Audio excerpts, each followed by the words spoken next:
जय गुरु जी। शुक्राना शुक्राना अनंतम शुक्राना गुरु जी।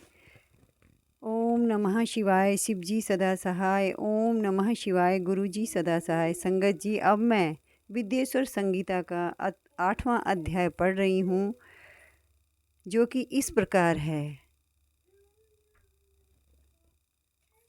भगवान शंकर द्वारा ब्रह्मा और केतकी पुष्प को शाप देना और पुनः अनुग्रह प्रदान करना। नंदी केशरो वाचा ससर्जाथ महादेवा पुरुषं किंचिदद्भुतं भैरवाख्यां भ्रुवोर्मध्यात् ब्रह्मदर्पा जिघास्यां सा वै तदा तत्र पतिं प्रणम्य शिवमङ्गणी किं कार्यं करवाण्यत्र शीघ्रमाज्ञापया प्रभु। नंदीकेश्वर बोले, तदुपरांत महादेव शिवजी ने ब्रह्मा के गर्भ को मिटाने की इच्छा से अपनी भ्रिकुटी के मध्य से भैरव नामक एक अद्भुत पुरुष को उत्पन्न किया। उस भैरव ने रणभूमि में अपने स्वामी शिवजी को प्रणाम करके पूछा कि हे प्रभु, आप शीघ्र आज्ञा दें, मैं आपका कौन सा कार्य करूं। शिवो वाचाम वत्स योयम विधि साक्षात जगन्माध्यात देवतम नूनमर्चयम खड्गेन तिग्मेन जवसा परम। शिवजी बोले, हे वत्स, ये जो ब्रह्मा है वे इस सृष्टि के आदि देवता हैं। तुम वेगपूर्वक तीक्ष्ण तलवार से इनकी पूजा करो, अर्थात इनका वध कर दो। सावे गृहते करेणाकेशं तत्पञ्चमं दृप्त मसत्यभासिनं चित्ता शिरो यास्य निहन्तुमुद्यता प्रकम्पयन् खड्गमतिस्फुटं करैः।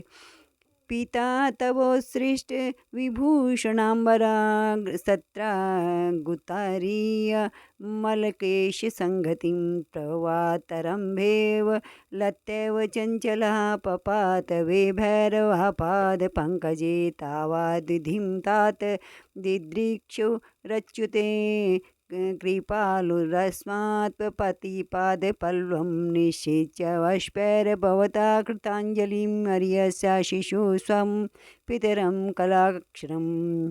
तब भैरव एक हाथ से ब्रह्मा के केश पकड़कर असत्य भाषण व करने वाले उनके अद्भुत 5वें सिर को काटकर हाथ में तलवार भांजते हुए उन्हें मार डालने के लिए उद्यत हुए। हे सनत कुमार, तब आपके पिता अपने आभूषण वस्त्रमाला उत्तरीय एवं निर्मल बालों के बिखर जाने से आंधी में झकझोरे हुए केले के पेड़ और लता गुल्मों के समान कंपित होकर भैरव के चरण कमलों पर गिर पड़े। हे तात, तब ब्रह्मा की रक्षा करने की इच्छा से कृपालु विष्णु ने मेरे स्वामी भगवान शंकर के चरण कमलों को अपने अश्रु जल से भिगोते हुए हाथ जोड़कर इस प्रकार प्रार्थना की, जैसे एक छोटा बालक अपने पिता के प्रति टूटी फूटी वाणी में करता है।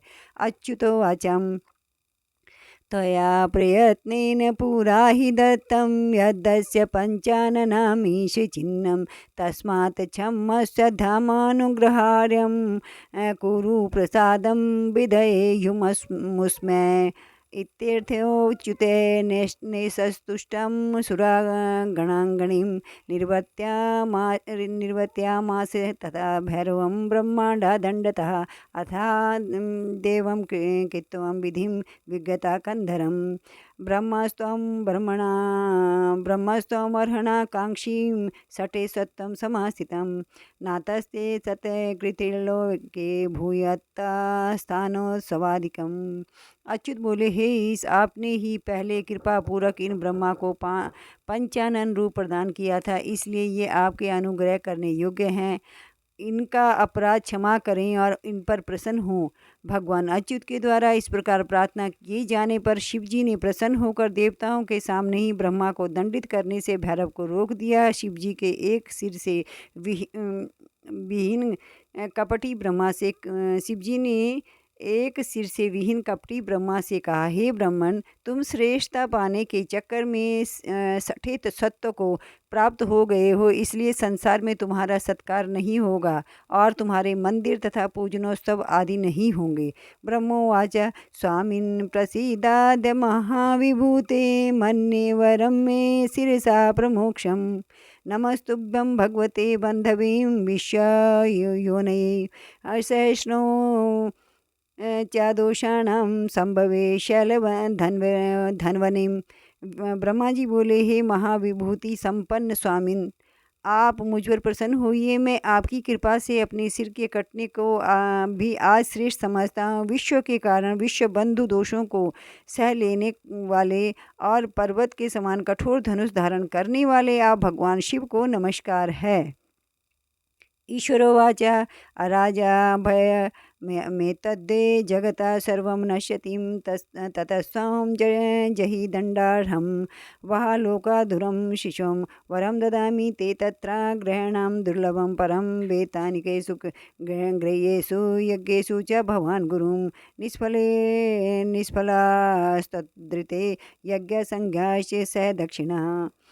ईश्वर बोले, हे वत्स, अनुशासन का भय नहीं रहने से यह सारा संसार नष्ट हो जाएगा। अतः तुम दंडनीय को दंड दो और इस संसार की व्यवस्था चलाओ। तुम्हें एक परम दुर्लभ वर भी देता हूँ, जिसे ग्रहण करो। अग्निहोत्र आदि वैतानिक और गृह यज्ञों में आप ही श्रेष्ठ रहेंगे। सर्वांगण पूर्ण और पुष्कल दक्षिणा वाला यज्ञ भी आपके बिना निष्फल होगा।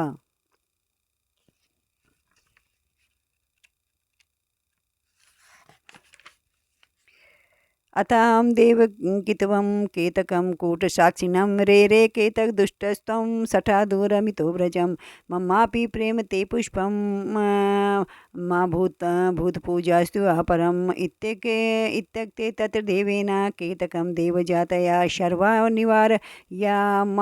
निवारयामा सुस्तापा शर्वधन्यस्तथा। तब भगवान शिव ने